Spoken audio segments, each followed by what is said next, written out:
अस्सलामुअलैकुम matric class students. आज हमारी मैथ्स की 16 क्लास है इंशाअल्लाह। और आपको याद होगा लास्ट क्लास में हमने एक्सरसाइज 2.5 स्टार्ट कर ली थी, ठीक है, और क्वेश्चन नंबर 5 तक हमने अटैम्प्ट कर लिए थे। तो क्वेश्चन नंबर 6 आज हम अटैम्प्ट करेंगे, ठीक है। क्वेश्चन नंबर 6 राइट कर लें। क्वेश्चन नंबर 6 क्या गिवन है हमें?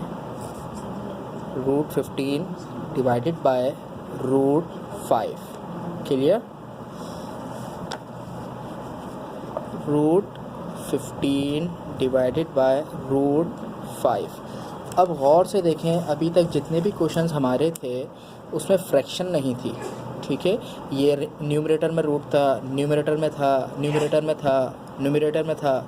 यहाँ पर आकर रूट डिनोमिनेटर में भी आ गया।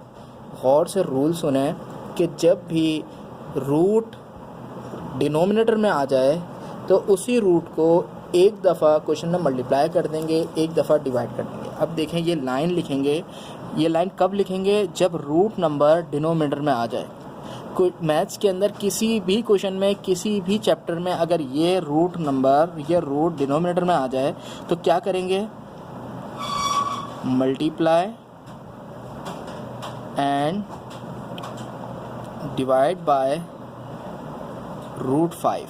यानी इस क्वेश्चन में डिनोमिनेटर में जो भी रूट आया है उसको एक दफ़ा मल्टीप्लाई, एक दफ़ा डिवाइड कर देंगे हम क्वेश्चन में। यानी ये क्वेश्चन एज इट इज़ लिखेंगे, ठीक है, और एक दफ़ा मल्टीप्लाई करेंगे और एक दफ़ा डिवाइड कर देंगे। यानी एक दफ़ा ऊपर लिखेंगे, ऊपर लिखने का मतलब है मल्टीप्लाई, एक दफ़ा नीचे लिखेंगे, नीचे लिखने का मतलब है डिवाइड।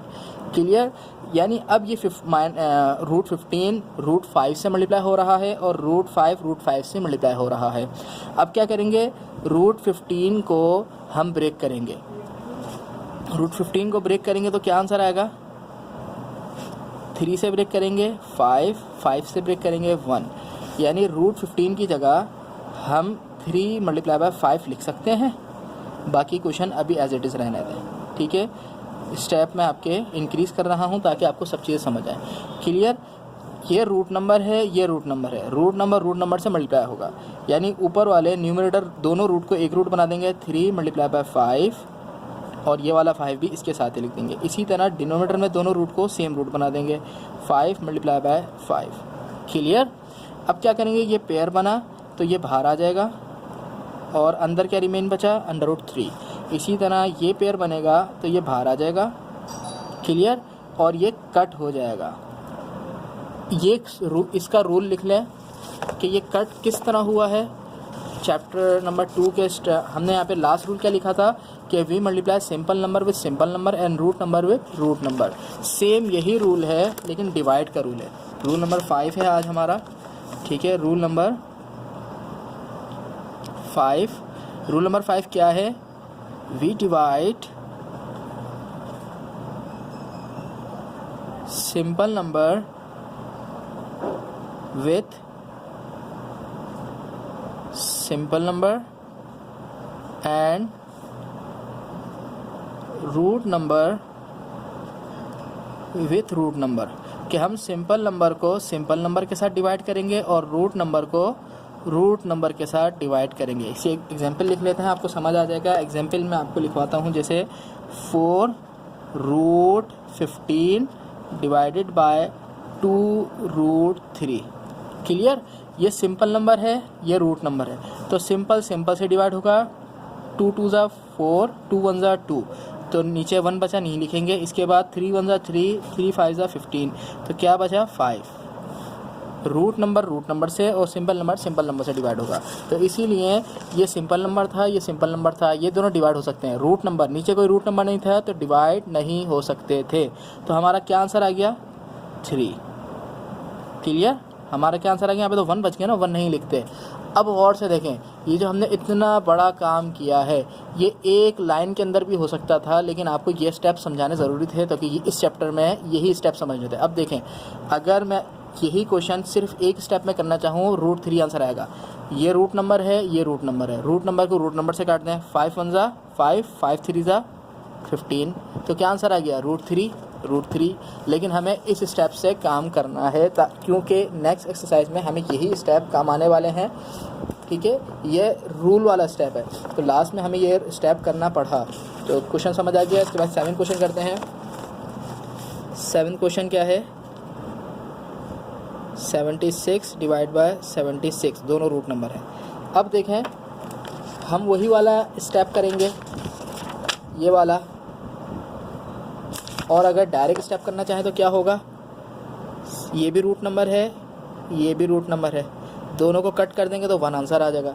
लेकिन अब हम वो प्रॉपर स्टेप करते हैं, क्या करेंगे, मल्टीप्लाई एंड डिवाइड बाय √6। ये हमने क्यों लिखा है, अभी तो आपको बताया कि जब किसी क्वेश्चन में डिनोमिनेटर में रूट आ जाए तो उस पूरे डिनोमिनेटर को एक दफ़ा मल्टीप्लाई एक दफ़ा डिवाइड कर देंगे, यानी क्वेश्चन एज इट इज़ लिखेंगे हम, क्लियर। और एक दफ़ा मल्टीप्लाई एक दफ़ा डिवाइड, एक दफ़ा मल्टीप्लाई एक दफ़ा डिवाइड, दोनों रूट को एक रूट में लिख लेंगे ऊपर 76 मल्टीप्लाई बाय 76, इसी तरह नीचे दोनों रूट को एक रूट में लिख लेंगे 76 मल्टीप्लाई बाय 76। ये पेयर बनेगा, बाहर आ जाएगा 76, इसी तरह ये पेयर बनेगा, बाहर आ जाएगा 76 से कट हो गए, क्या आंसर आ गया 1। तो यही तो आंसर आ रहा था हमारा कट करके डायरेक्ट, ठीक है। लेकिन कटिंग वाला रूल हर क्वेश्चन में अप्लाई नहीं हो सकता, ये वाला रूल हर क्वेश्चन में अप्लाई हो सकता है। कटिंग वाला रूल अगर मैं सिर्फ समझाऊंगा तो आप हर क्वेश्चन उस रूल से नहीं कर सकते। जैसे कि क्वेश्चन नंबर 8, अब इसमें मुझे कटिंग करके दिखाते हैं आप।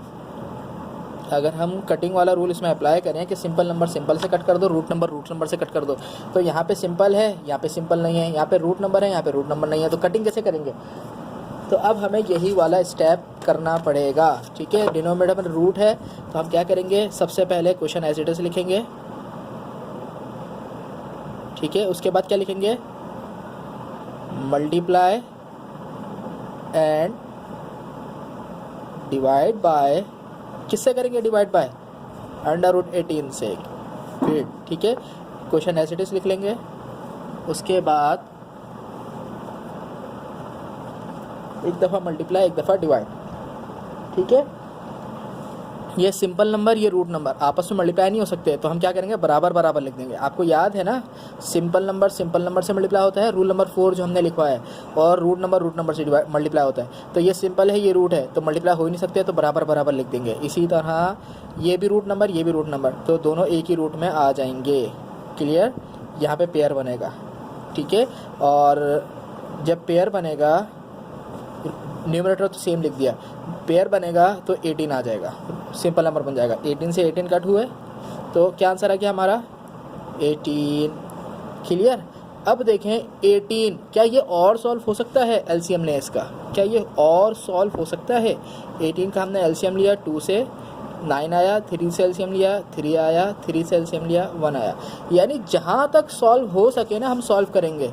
अब इसकी 18 की जगह हम क्या पेयर लिख देंगे, कौन सा फैक्टर लिख देंगे, 2 मल्टीप्लाई बाय 3 मल्टीप्लाई बाय 3 का हम पेयर बनाएंगे, तो 3 बाहर आ जाएगा और 2 अंदर आ जाएगा, क्लियर। इसके बाद क्वेश्चन नंबर 9 आज का लास्ट क्वेश्चन कर लेते हैं, उसके बाद इंशाल्लाह नेक्स्ट क्लास में एक्सरसाइज हम कंप्लीट कर लेंगे। क्वेश्चन नंबर 9 है हमारा आज का लास्ट क्वेश्चन।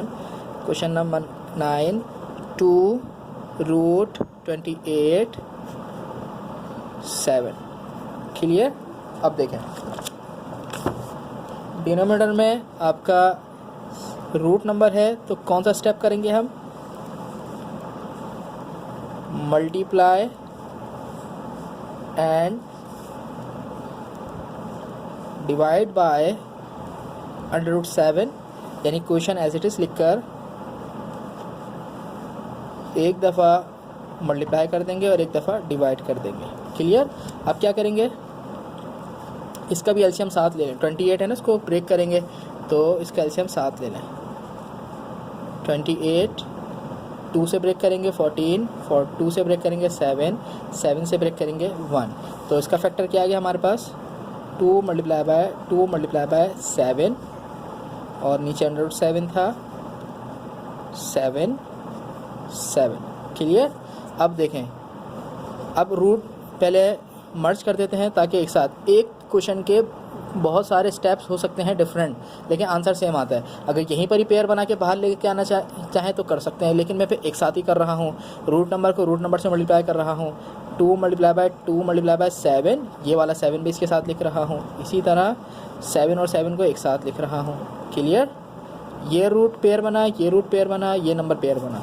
तो ये 2 पहले से था, ये वाला 2 पेयर बाहर आया तो एक दफ़ा लिखेंगे, ये 7 पेयर बाहर आया तो एक दफ़ा लिखेंगे, इसके बाद ये 7 बाहर आया तो एक दफ़ा लिखेंगे। 7 7 से कट हो गया, आंसर इज़ 4। क्लियर? ठीक है क्लास, आंसर इज़ 4। तो इंशाल्लाह नेक्स्ट क्लास में हम question number 10, question number 11, question number 12 complete करने के बाद एक्सरसाइज नंबर 2.6 भी कंप्लीट कर लेंगे। छोटी सी एक्सरसाइज है, इसको कोशिश करके समझें। ठीक है, मुझे पता है आपको डिफ़िकल्टीज़ हो रही होंगी, बिल्कुल न्यू टॉपिक्स हैं और ऑनलाइन आप स्टडी कर रहे हैं। कोशिश करें जो चीज़ समझ ना आए तो मुझसे पर्सनली पूछ लिया करें। अस्सलामु अलैकुम वरहमतुल्लाहि वबरकातुहू।